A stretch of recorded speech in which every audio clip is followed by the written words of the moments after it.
Dalam sebuah langkah yang mengejutkan dunia, sejarah baru saja terukir di dalam dinasti kerajaan Inggris. Putri Wales, Catherine, secara resmi diberikan peran yang lebih besar dalam mengelola urusan kerajaan. Keputusan ini bukan hanya sekadar perubahan administratif biasa, melainkan transformasi besar-besaran dalam struktur kekuasaan monarki modern.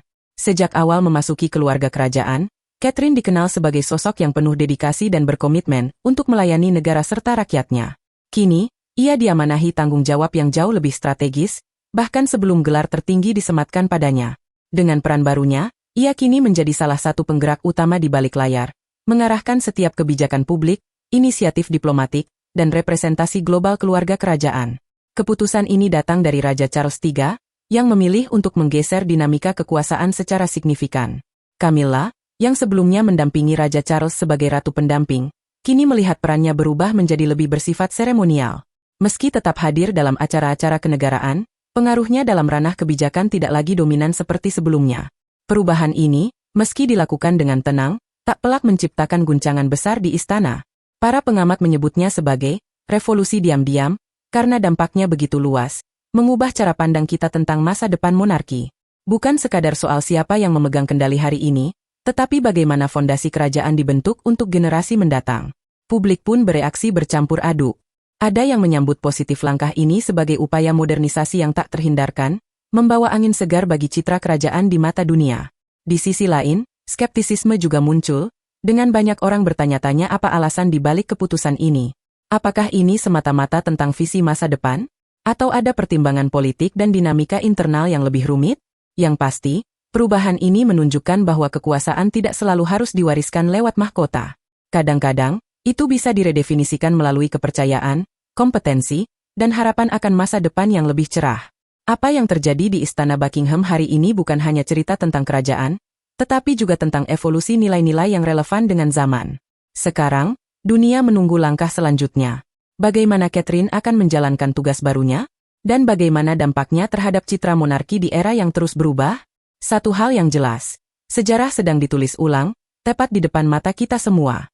Di balik keputusan Raja Charles III untuk menggeser dinamika kekuasaan, ada cerita yang lebih dalam dan kompleks. Banyak pihak merasa tidak nyaman dengan pengurangan peran Camilla, terutama setelah puluhan tahun ia berusaha mendapatkan penerimaan dari masyarakat Inggris. Namun, di tengah semua kontroversi itu, satu hal menjadi jelas. Masa depan mahkota kini mulai membawa jejak Catherine. Tapi, apa yang sebenarnya mendorong Raja Charles untuk mengambil langkah ini? Untuk memahami alasannya, kita harus melihat badai yang selama ini bergolak di balik tembok Istana Buckingham. Keputusan ini bukanlah hasil impuls sesaat, melainkan hasil dari proses panjang yang dibentuk dalam diam, diwarnai oleh konflik internal, masalah kesehatan, serta pertimbangan warisan kerajaan. Di bawah gerbang-gerbang megah istana yang tampak sempurna, sebuah krisis pelan-pelan berkembang. Sebuah situasi yang bahkan pengamat kerajaan paling berpengalaman pun gagal mendeteksinya. Raja Charles III, yang dulu dianggap sebagai sosok tak tergoyahkan, kini menghadapi tantangan yang belum pernah terbayangkan sebelumnya. Kabar tentang masalah kesehatannya mulai beredar di kalangan staf istana, meskipun secara resmi hal tersebut diminimalkan. Namun, beban dari perjuangan pribadi ini mulai memengaruhi tanggung jawab publiknya. Untuk pertama kalinya dalam masa pemerintahannya, Charles dipaksa memikirkan tidak hanya soal kelangsungan institusi monarki, tetapi juga bagaimana evolusi kerajaan tanpa dirinya di kursi kepemimpinan. Sementara dunia masih fokus pada penampilan seremonial dan foto-foto resmi, ketegangan di dalam istana semakin meningkat. Media menjadi semakin agresif, mencari tahu lebih dalam tentang kondisi kesehatan sang raja, hubungannya dengan anggota kerajaan lainnya, hingga warisan yang akan ia tinggalkan. Laporan dari para koresponden kerajaan mulai menunjukkan adanya perubahan tidak biasa dalam jadwal kerja Charles. Pembatalan mendadak, absen yang berkepanjangan, dan aktivitas publik yang berkurang drastis. Tekanan tidak hanya datang dari media, tetapi juga dari lingkaran dalamnya. Penasihat senior, anggota kerajaan, bahkan sekutu lama mulai mempertanyakan arah masa depan monarki. Dalam percakapan tertutup, pertanyaan utamanya bukan lagi tentang kelangsungan, melainkan tentang kontrol, dan siapa yang akan mengambil alih kendali ketika saatnya tiba. Namun, badai ini tidak hanya terjadi di dalam istana. Di luar perbatasan Inggris, situasi global juga turut memperumit posisi kerajaan. Pernyataan provokatif dari mantan Presiden AS Donald Trump, yang mempertanyakan kedaulatan Kanada atas representasi kerajaan, mengirimkan gelombang kejut ke lingkaran diplomatik. Persemakmuran, yang selama ini menjadi fondasi simbolis pengaruh kerajaan, tiba-tiba terlihat rapuh. Negara-negara yang dulunya dianggap benteng loyalis kini mulai mengevaluasi kembali hubungan mereka dengan monarki. Gerakan Republik di Australia dan Jamaika semakin mendapatkan momentum, didorong oleh ketidakpuasan dan jarak generasi yang semakin lebar. Dalam situasi ini, langkah Charles untuk memberikan peran lebih besar kepada Catherine bukan hanya soal strategi internal, tetapi juga tentang memastikan bahwa kerajaan tetap relevan di tengah dunia yang terus berubah. Apakah ini adalah langkah yang tepat? Hanya waktu yang akan menjawab. Namun, satu hal pasti, keputusan ini telah mengubah wajah monarki Inggris untuk selamanya. Di tengah pergeseran geopolitik yang semakin cepat, monarki tidak lagi memiliki kemewahan untuk terlihat kuno atau ragu-ragu. Sentimen publik pun mulai bergeser. Jajak pendapat menunjukkan bahwa generasi muda, yang tidak lagi terpesona oleh gelar kerajaan atau gemerlap mahkota, menginginkan lebih dari sekadar tradisi. Mereka mencari empati, aksi nyata, dan relevansi. Meskipun upaya Raja Charles untuk memodernisasi monarki disambut dengan tepuk tangan sopan, Catherine lah yang secara konsisten berhasil merebut hati banyak orang. Kehangatan, kehadiran tenang, dan konsistensinya menjadi cerminan satu hal yang sangat dibutuhkan oleh institusi kerajaan saat ini. Stabilitas yang dipadu dengan kemanusiaan. Ia tidak hanya dihormati, ia juga dipercaya. Sementara media sibuk membahas penurunan pengaruh Camilla dan melemahnya posisi Charles, sesuatu yang jauh lebih signifikan sedang berlangsung di balik layar. Selama bertahun-tahun, Catherine diam-diam mempersiapkan diri untuk momen ini. Di balik citra publiknya yang tampak tenang, seorang wanita visioner sedang bekerja keras. Ia mempelajari setiap detail kunjungan kenegaraan, belajar dari setiap pertemuan diplomatik, dan menyusun strategi tanpa henti. Ia bertemu para pemimpin dunia bukan sebagai pelengkap keluarga kerajaan, melainkan sebagai sosok yang penuh pengaruh meski tak banyak bicara. Kini, para pengamat istana mengakui bahwa posisinya telah disiapkan secara metodis dan sistematis untuk mengambil kendali ketika saatnya tiba. Dan saat itu, ternyata telah tiba. Catherine tidak menunggu tahta untuk menunjukkan kekuatannya. Ia mengambil alih kendali tanpa drama besar, tanpa intrik istana, dan tanpa sorotan berlebihan. Di balik senyumnya yang lembut dan sikapnya yang anggun, ia membangun fondasi kekuasaan dengan cara yang bijaksana dan strategis. Di setiap ruangan yang ia masuki, ia meninggalkan kesan mendalam. Para diplomat mencatat kehadirannya. Pemimpin negara asing mengingat kontribusinya. Staf istana memujinya sebagai sosok yang kompak dan terkendali. Perlahan tapi pasti, kekuasaan mulai bergeser ke tangannya. Dulu, Catherine dikenal sebagai pendamping Pangeran William, sosok yang berada di belakang layar sebagai calon ratu pendamping. Namun, pandangan itu telah berubah dengan sendirinya, hampir tanpa disadari. Ia tidak hanya bertransformasi melalui ambisi, tetapi melalui tindakan nyata. Inisiatifnya dalam pengembangan anak usia dini bukanlah simbolis belaka. Itu adalah langkah strategis yang menunjukkan bahwa ia peduli pada akar-akar masyarakat, pada perubahan yang bertahan lama, bukan sekadar tepuk tangan sesaat. Saat peluncuran Earthot Prize, wajah Pangeran William memang menjadi sorotan utama. Namun, di balik layar, Catherine lah yang merancang pesan, menyusun visi, dan menentukan nada. Ia tidak hanya mengikuti arus menuju masa depan monarki, ia menciptakan arus tersebut. Hal ini menjadi sangat jelas selama kunjungan kerajaan ke Kanada. Saat Raja Charles menyampaikan pidato bersejarah, Catherine hadir bukan sebagai pendamping pasif, melainkan sebagai mitra aktif yang memberikan tanpa lelah untuk menyoroti isu-isu yang jarang disentuh oleh anggota kerajaan lainnya. Literasi, kekerasan dalam rumah tangga, penderitaan perempuan yang terlupakan. Ia tidak hanya menjalankan kewajiban kerajaan, ia memperjuangkan nilai-nilai yang ia yakini sepenuh hati. Namun, dengan naiknya Catherine, upaya-upaya itu tampaknya mulai menghilang dari narasi kerajaan. Advokasinya diakui secara sopan, namun tak terbantahkan bahwa ia kini terpinggirkan. Pesannya halus, namun tajam. Eranya telah berakhir, bahkan tanpa ia diberitahu kapan hitungan mundur dimulai. Menurut sumber istana, Camilla diberitahu tentang keputusan ini berminggu-minggu sebelum publik mengetahuinya. Ia mendengarkan dengan tenang, mengangguk, dan tidak memberikan perlawanan. Namun, di balik penerimaannya yang diam-diam terselip rasa kecewa yang mendalam. Seorang staf senior mengungkapkan, ia tahu, ia menerimanya, tapi itu menyakitkan.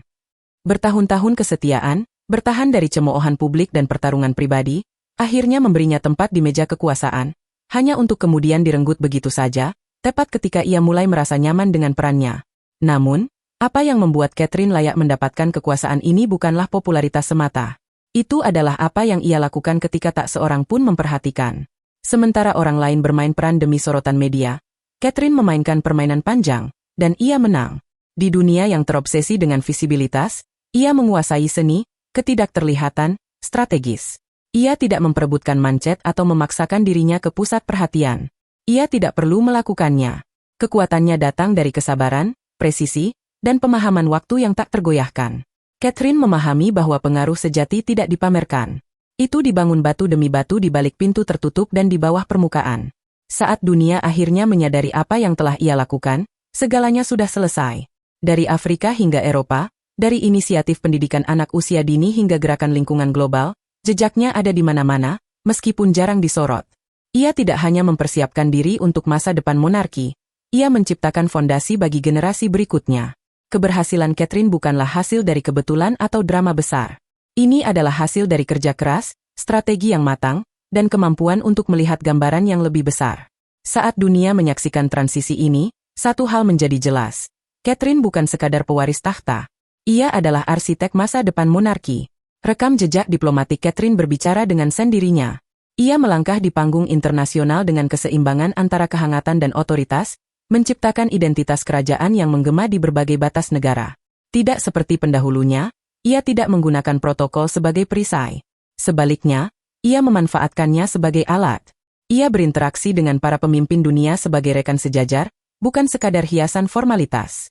Setiap pidato, setiap percakapan, setiap momen dirancang dengan hati-hati.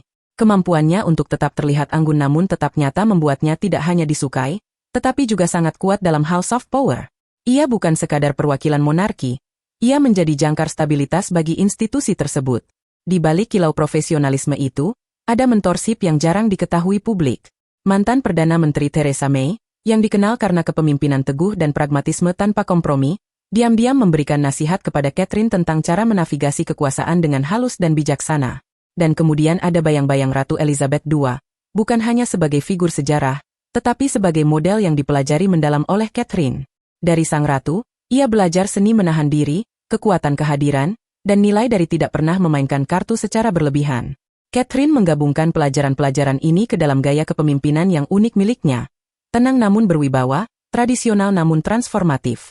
Namun, strategi saja tidak cukup untuk menginspirasi loyalitas. Yang membangun loyalitas adalah empati. Di balik permukaan seorang taktisi, Catherine menunjukkan sisi kemanusiaannya. Pidato Natal 2024-nya yang penuh emosi, di mana ia berbicara tentang ketahanan dan beban diam yang ditanggung orang-orang biasa, tidak hanya melunakkan citranya, tetapi juga membuatnya tak terlupakan. Saat ia membuka diri dalam wawancara langka, ia tidak memberikan sensasi atau skandal. Ia memberikan ketulusan. Dan inilah yang lebih dari segala manuver PR yang memenangkan kepercayaan publik. Ia tidak meminta kepercayaan itu. Ia memperolehnya. Sementara yang lain mengejar perhatian, Catherine fokus membangun hasil nyata. Inisiatif diluncurkan, kemitraan dibentuk, dan krisis dicegah, semua tanpa satupun gestur pujian diri. Pengaruh Catherine tumbuh bukan karena ia mengklaimnya, melainkan karena ia tidak bisa diabaikan. Di setiap koridor kekuasaan, pengaruhnya bergema lebih keras daripada gelar apapun yang bisa dimiliki. Dan mereka yang paling dekat dengan tahta mulai melihat apa yang ia sedang menjadi. Bukan hanya seorang ratu pendamping yang menunggu gilirannya, tetapi seorang pemimpin yang sudah berdiri di hadapan semua orang. Charles menyadari hal ini dengan mendalam, secara emosional, dan dengan mempertimbangkan warisan yang ia tinggalkan. Di ruang-ruang pribadi, jauh dari sorotan kamera, Charles membuat keputusan yang didorong oleh cinta, ketakutan, dan beban sejarah. Ia tidak berkonsultasi dengan pers. Ia tidak mengumpulkan publik. Ini bukan langkah yang dibuat untuk tepuk tangan. Ini adalah langkah yang berasal dari naluri. Naluri yang hanya bisa dipahami oleh seseorang yang menghadapi batas-batas masa pemerintahannya. Di mata Charles, Catherine bukan hanya seorang menantu. Ia adalah kontinuitas. Ia adalah tangan-tangan stabil yang Charles pernah berharap bisa ia temukan dalam dirinya sendiri.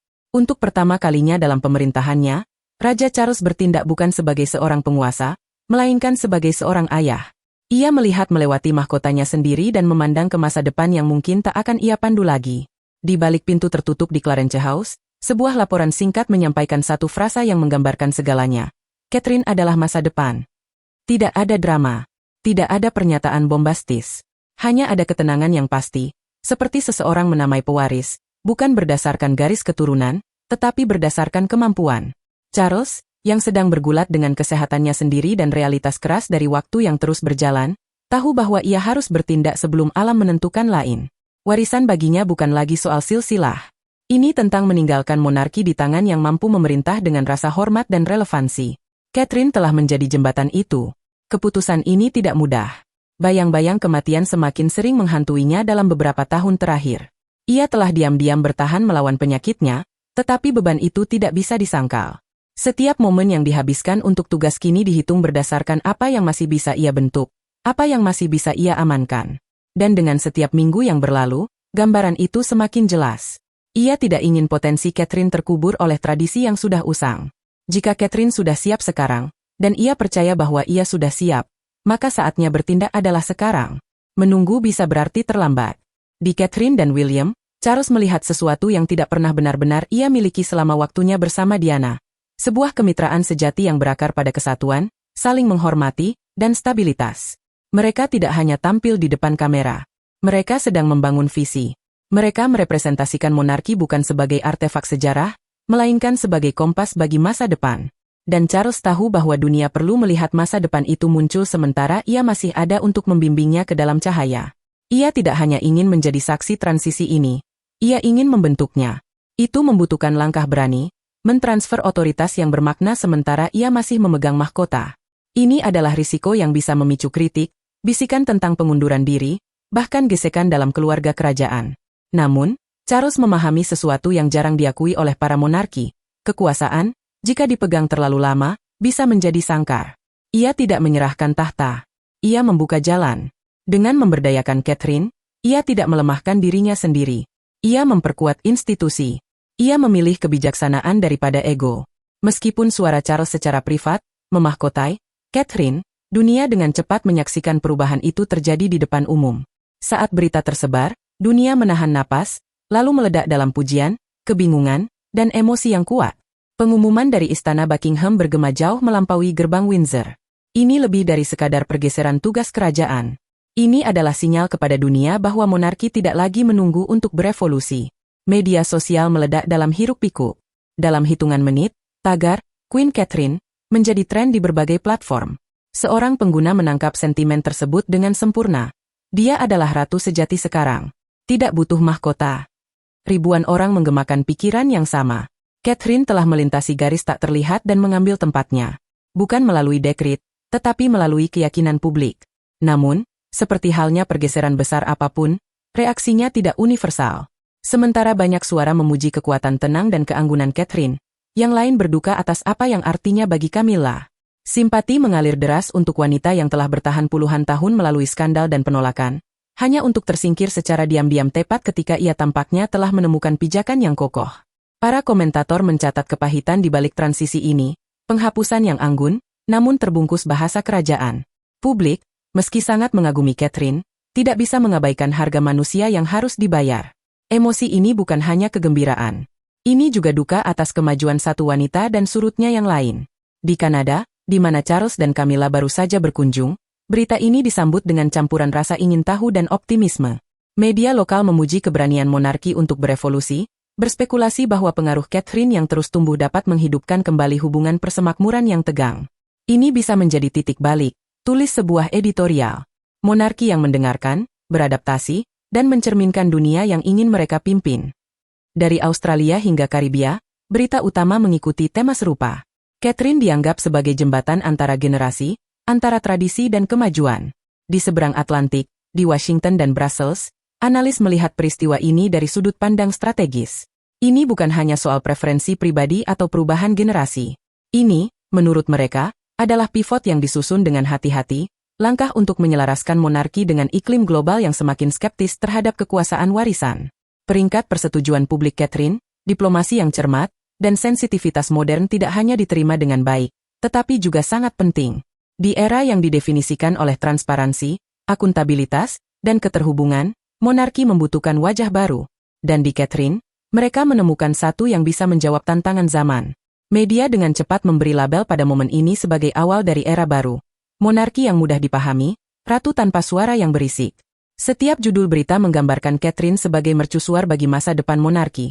Sebuah institusi yang tidak lagi bersembunyi di balik tirai beludru, tetapi melangkah maju untuk berbicara secara jelas dan langsung kepada rakyat yang mereka wakili.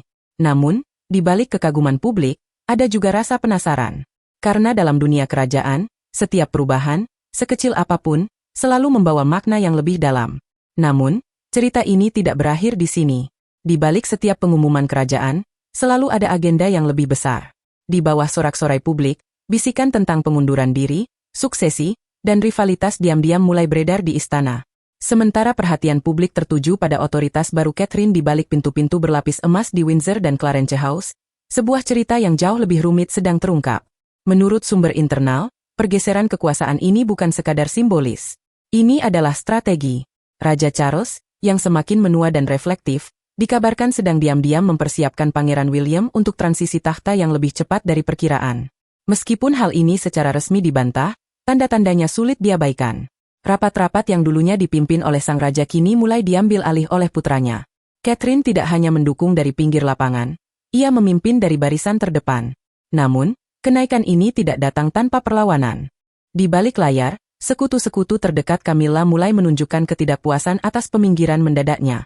Selama bertahun-tahun, kelompok ini merupakan lingkaran dalam yang kuat, mengarahkan citra publik Charles dan menjaga warisannya. Kini, mereka merasa tersisih oleh tim yang lebih muda, lebih tajam, dan jauh lebih populer. Tim yang setia bukan pada Camilla, tetapi pada Catherine. Ada desas-desus tentang pengkhianatan, keputusan yang dibuat diam-diam, dan pembersihan halus yang terjadi di balik dinding istana. Tim lama digantikan oleh yang baru, satu demi satu, gelar demi gelar. Tegangan di jantung keluarga kerajaan ini bukan lagi soal kepribadian. Ini tentang tujuan. Garis pemisahnya jelas, modernisasi versus tradisi. Di satu sisi, ada monarki yang berakar pada ritual berabad-abad lamanya. Di sisi lain, ada kekuatan baru yang bertekad membuatnya relevan, fleksibel, dan yang terpenting, dapat dipahami oleh generasi saat ini. Kenaikan Catherine telah menjadi simbol masa depan itu. Namun, ini adalah masa depan yang tidak semua anggota keluarga kerajaan siap terima. Beberapa anggota kerajaan dilaporkan frustrasi karena ditinggalkan begitu saja, tidak diberitahu tentang pengumuman atau perubahan strategis yang tidak mereka ikuti. Mesin kerajaan yang dulunya bersatu kini terbelah oleh ketidakpercayaan diam-diam dan keraguan yang berbisik. Bagi Catherine, inilah medan paling halus yang pernah ia hadapi. Ia harus menjaga keseimbangan antara memperjuangkan visi modernisasi dan menjaga harmoni di dalam keluarga kerajaan yang semakin terpecah. Setiap keputusan yang diambil Catherine harus mempertimbangkan keseimbangan antara transformasi dan diplomasi, kekuatan dan kelembutan. Ia harus menenangkan ego-ego yang terluka sambil merancang visi baru bagi monarki. Ia adalah sekaligus arsitek masa depan dan penjaga perdamaian, sebuah peran yang belum pernah sepenuhnya diemban oleh anggota kerajaan manapun. Sebagian pemimpin, sebagian mediator, dan sebagian revolusi dalam balutan sutra. Setiap langkahnya tidak hanya diukur untuk persepsi publik, tetapi juga demi stabilitas keluarga kerajaan.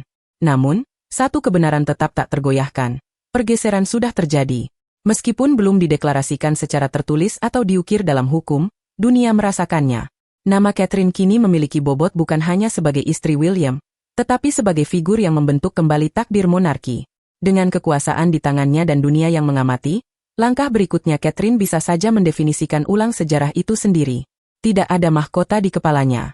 Namun, Catherine sudah memikul beban monarki di pundaknya. Setiap hari yang berlalu, kenyataan ini semakin sulit diabaikan. Ia tidak lagi menunggu untuk menjadi ratu pendamping. Ia sudah melangkah ke peran seorang penguasa dalam segala hal kecuali nama. Setiap pernyataan yang dirumuskan dengan hati-hati, setiap inisiatif yang bergema secara global, dan setiap kemunculan publik yang terencana membawa tanda tangannya. Di tengah pengunduran diri sebagian Raja Charles, suara Catherine kini menjadi yang mendefinisikan citra kerajaan modern. Ia tidak lagi sekadar mengikuti arah institusi ini. Ia sedang memimpinnya. Dari advokasi kesehatan mental hingga diplomasi internasional, jangkauannya ada di mana-mana, dan itu dilakukan dengan tujuan yang jelas. Sumber internal istana mengungkapkan bahwa sebagian besar kunjungan global, dari Kanada hingga Karibia, kini diam-diam dibentuk di bawah pengaruh Catherine.